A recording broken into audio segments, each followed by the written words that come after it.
गुवालिनी तोहरे आचार दही खाइबो, गुवालिनी तोहरे आचार दही खाइबो।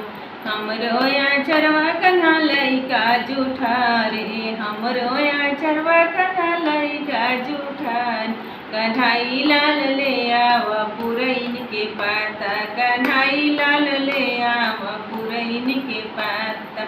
पुरैन के पाता प बहिना बसत है, पुरैन के पाता प बहिना बसत है। गुवालिनी तोहरे आचार दही खइबो, गुवालिनी तोहरे आचार दही खइबो।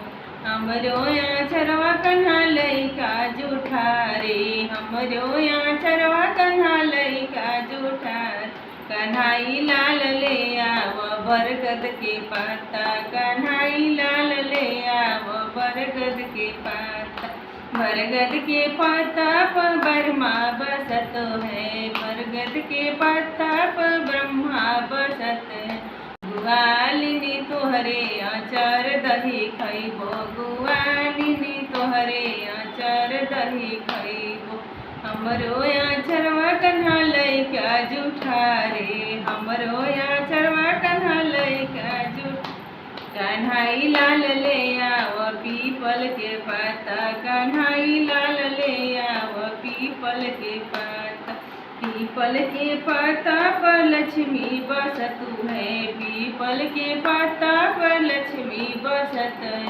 गुवालिनी तोहरे आचार दही खइबो, हमरो आचरवा कन्हा लइका जूठा रे, हमरो आचरवा कन्हा लइका जूठा।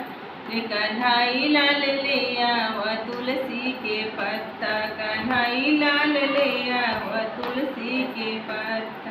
तुलसी के पत्ता पर विष्णु बसत है, तुलसी के पत्ता पर विष्णु बसत है। गुवालिनी तोहरे आचार दही खइबो, गुवालिनी तोहरे आचार दही खइबो।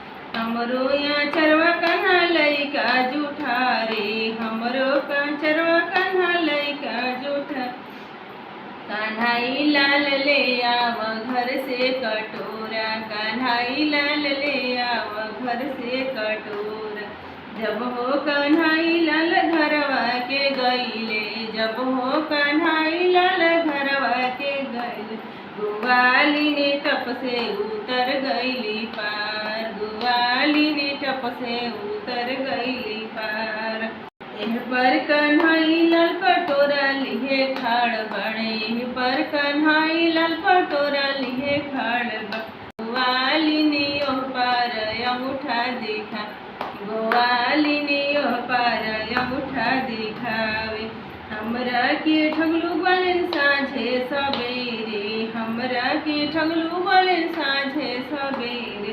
तोहरा के ठगबो ठीक दुपहरिया, तोहरा के ठगबो ठीक दुपहरिया। गुवालिनी तोहरे आचार दही खइबो, गुवालिनी तोहरे आचार दही खइबो। जय श्री कृष्ण।